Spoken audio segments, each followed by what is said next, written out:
¿Cómo estamos? Vamos a inclinar el rostro para tener una palabra de oración. Querido Señor, gracias te damos por darnos la oportunidad de estar presentes en este sábado joven. Queremos pedirte de manera especial que nuestros corazones puedan estar abiertos y que abrir tu santa y divina palabra tú nos puedas guiar hacia la verdad, hacia la justicia y el amor. Que al salir de este recinto podamos salir oliendo a la fragancia del Espíritu Santo. Que cada una de nuestras palabras puedan ser dirigidas por el cielo. Bendícenos en esta tarde, te lo pedimos todo en el nombre de Jesús. Amén. Muy bien, me imagino que todos trajeron sus Biblias, ¿ok? Vamos, entonces, vamos a hablar de la temática en esta tarde. Dice, la sangre del Cordero que limpia el pecado del mundo, y vamos a ver la temática cómo nosotros como seres humanos nos vemos separados cuando el pecado está en nosotros y desde que entró en el huerto del Edén. Cuando nosotros vemos desde el Génesis capítulo 1, ustedes pueden ver que Dios comienza con ciertas frases específicas. ¿Cuáles son esas frases específicas que Dios comienza hablando en el Génesis capítulo 1? ¿Cuáles son? No todos a la vez.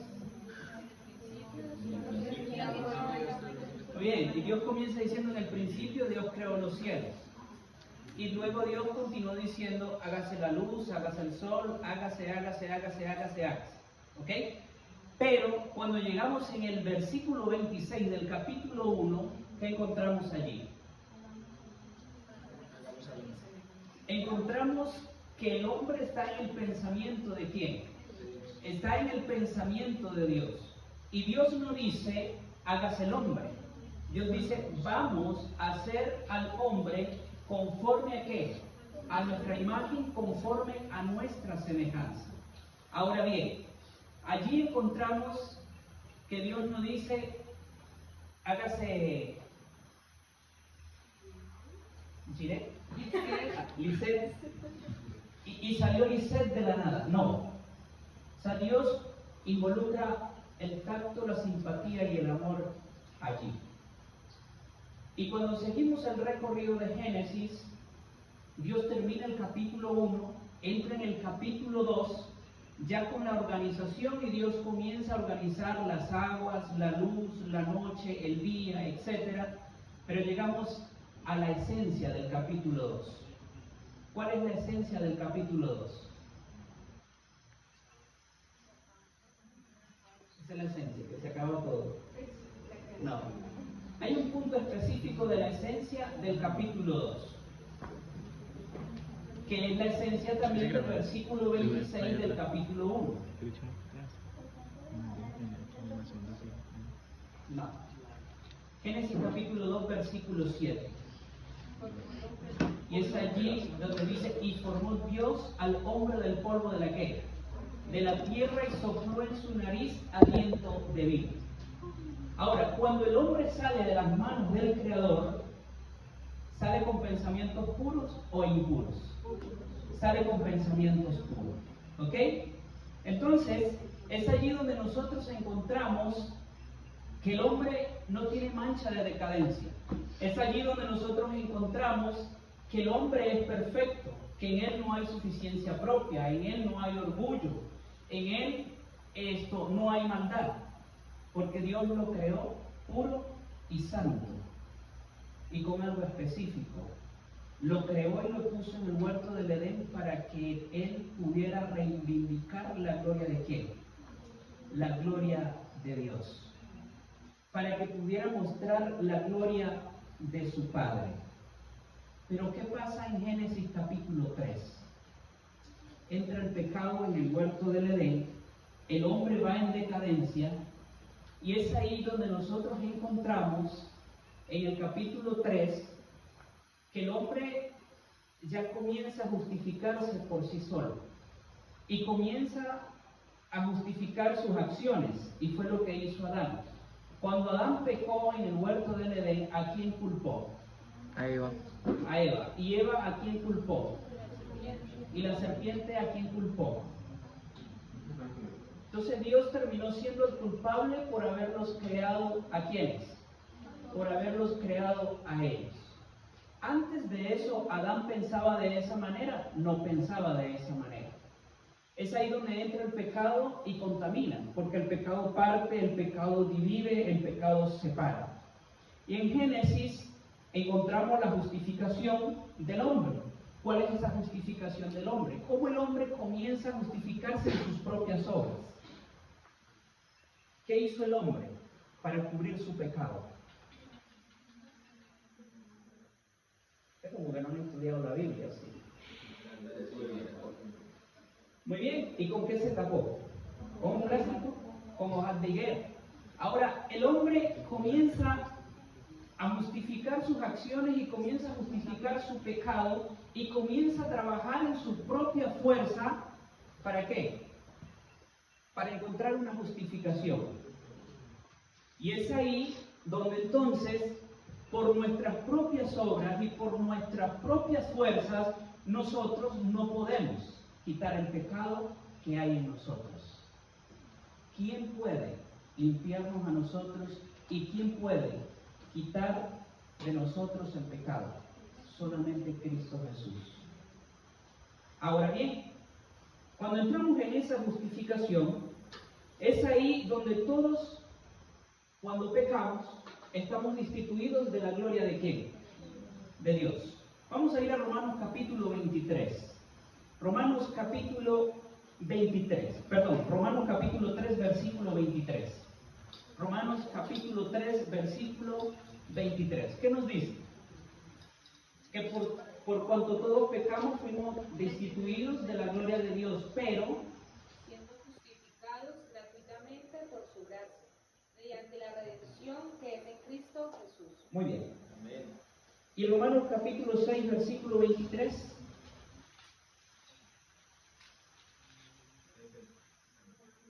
Porque la paga del pecado es muerte, mas la dádiva de Dios es vida eterna en Cristo Jesús, Señor nuestro. Muy bien, entonces quedamos separados ¿de qué? De Dios.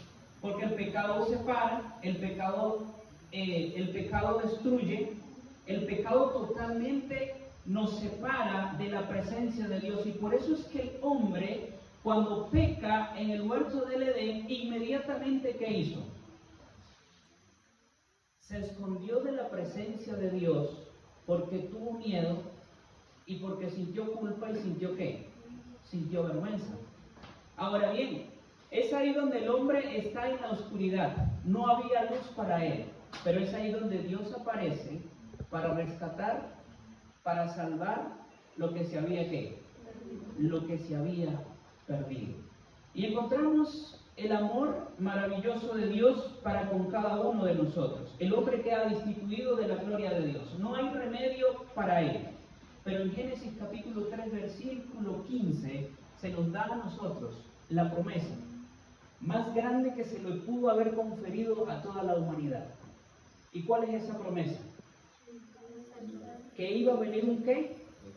Iba a venir un Mesías, que iba a venir un Cordero el cual iba a morir en lugar de ¿quiénes? En lugar de nosotros, para que nosotros podamos tener vida eterna. Pero Génesis capítulo 3, versículo 21, nos da a nosotros la aclaración de ese Cordero. ¿Alguien que lo tenga, por favor, que lo lea? Génesis capítulo 3, versículo 21. Y Jehová Dios hizo para el hombre y su mujer túnicas de pieles y los vistió. Muy bien, esas pieles, ¿a quién representaban? ¿Las vestiduras de quién? Las vestiduras de Cristo Jesús. Y la sangre que ese cordero fue derramada, ¿a cuál sangre representaba? A la sangre del cordero que quita el pecado del mundo. Cuando en el antiguo Israel nosotros podemos ver que cada vez que se escogía un cordero, el cordero tenía que tener alguna mancha o tenía que ser sin tacha. Tenía que ser sin tacha, ¿por qué? Porque representaba a Cristo Jesús. Porque representa lo que Jesús hace en mi vida y cómo Jesús puede limpiarme de mis pecados. Ahora bien, ¿qué tenía que hacer ¿qué tenía que hacer el pueblo antes de sacrificar el cordero? Muy bien. Él tenía que hacer una cosa, confesar que había pecado. Y todos sus pecados se los transmitía ¿a quién? Al cordero. Y era donde el cordero era degollado, era donde la sangre era rociada y era donde había remisión del pecado. Hay algo que nosotros tenemos que hacer como seres humanos para llegar a tener la limpieza, la pureza y permitir que la sangre del cordero me limpie. Porque mucho pueblo de Israel, o mejor hago la pregunta, ¿por qué creen ustedes que mucho pueblo de Israel murió en aquel entonces? E igualmente sacrificaban el cordero. Pero llegó un momento en que ese sacrificio, ¿cómo lo veían? Un simple rito, una simple ceremonia, una simple fiesta. Ahora bien, en ese momento ellos estaban confesando sus pecados. ¿Qué es realmente confesar nuestros pecados? El camino a Cristo dice que arrepentirnos de nuestro pecado y confesar nuestros pecados es separarnos y no volverlo a ¿qué? A cometer ese pecado. Ahora bien, confesar nuestros pecados de corazón es realmente tener un verdadero arrepentimiento de corazón.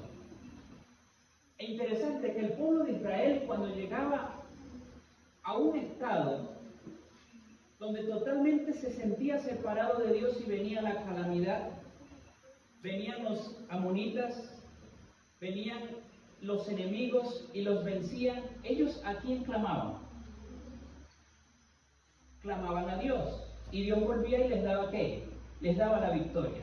Es interesante porque por mucho tiempo el pueblo de Israel se arrepentía de sus pecados por miedo a las consecuencias de lo que iban a sufrir. No porque realmente tenían un verdadero arrepentimiento en su corazón. Y puede pasar lo mismo con cada uno de nosotros. Arrepentirnos por miedo ¿a qué? A las consecuencias que voy a enfrentar. Mas no arrepentirme por amor a Dios, arrepentirme de corazón y apartarme del pecado. La sangre del cordero está disponible para limpiarnos. La sangre del cordero está allí. Pero ¿de quién depende que sea limpio? De nosotros. ¿De quién depende que seamos salvos? De nosotros, porque ya Él lo hizo. Pero hay una parte que nosotros tenemos que hacer. Y es ahí donde nosotros debemos reflexionar y pedirle al Señor que nos muestre, como dijo el salmista David, qué es lo que yo no veo. Y si hice mal, no lo haré jamás. Ahora bien, vamos a ir a Juan capítulo 1, versículo 9, donde nos dice a nosotros que si confesamos nuestros pecados, Él es fiel y justo para perdonar nuestros pecados. ¿Y qué nos dice Romanos capítulo 5, versículo 8? Romanos capítulo 5, versículo 8. Más Dios muestra su amor para con nosotros, que siendo aún pecadores, Cristo murió por quién? Cristo murió por nosotros. Ahora bien, encontramos en Primera de Pedro, capítulo 1, versículo 19, que solamente la sangre del cordero nos puede ¿qué? Nos puede limpiar. Solamente la sangre del cordero nos puede limpiar. Solamente la sangre de Jesús puede quitar aún el pecado más negro que haya en nuestras vidas. Es interesante porque mientras el diablo te juzga, mientras el diablo te critica, mientras el diablo te señala por tu pasado y por la historia de vida que tú llevas o que hayas llevado, la sangre del cordero te limpia y te hace limpio como la pulpa del coco. Te hace limpio como un cristal. Es ahí donde el Señor está dispuesto a limpiarte a ti y a limpiarme a mí. Pero nosotros tenemos que confesar lo que nosotros hemos hecho, porque de lo contrario, Dios no puede hacer nada en nuestras vidas. Ahora bien, ¿cómo nosotros podemos confesar nuestros pecados? A veces nosotros oramos como los fariseos. Y durante el día quizás nos molestamos, durante el día quizás tuvimos pensamientos malos, durante el día quizás tuvimos pensamientos que no estaban acorde a la voluntad de Dios. Quizás durante el día me peleé con mi compañero, mi compañera de cuarto, con mi compañero de trabajo. Pero en la noche llego bien cansado. ¿Y cuál es la oración típica que nosotros hacemos como religiosos para calmar nuestra conciencia? Señor, perdona nuestros pecados en el nombre de Jesús. Amén. Y la hermana Guay dice que es una oración que no pasa de dónde. No pasa del camarote. Pero es ahí donde nosotros encontramos que Dios demanda de su pueblo ¿qué cosa? Sinceridad. Y ser sincero con Dios es decirle, Señor, perdóname porque hoy codicié. Señor, perdóname porque hoy tuve un pensamiento de egoísmo. Señor, perdóname porque hoy me airé con mi hermano y en mi corazón no está perdonando. Porque no lo quiero hacer. Encontramos la oración del publicano y del fariseo. ¿Cuál era la oración del fariseo? Gracias, Señor, porque no soy como ellos. En términos modernos quizás podemos decir gracias, Señor, porque soy vegano. Gracias, Señor, porque estamos en el campo. Gracias, Señor, porque practicamos la verdadera educación. Gracias, Señor, porque uso la falda larga. Gracias, Señor, porque uso corbata. Y para de contar. Pero es interesante cuando alguien llega con el corazón contrito y humillado y simplemente cae como la mujer prostituta ante los pies del Cordero que quita el pecado del mundo. Y simplemente dice, aquí estoy. No soy capaz de levantar la mirada al cielo porque considero que mi pecado me tiene sumido en el dolor, en la tristeza y la maldad. Y es ahí donde Jesús juega un papel fundamental en nuestras vidas.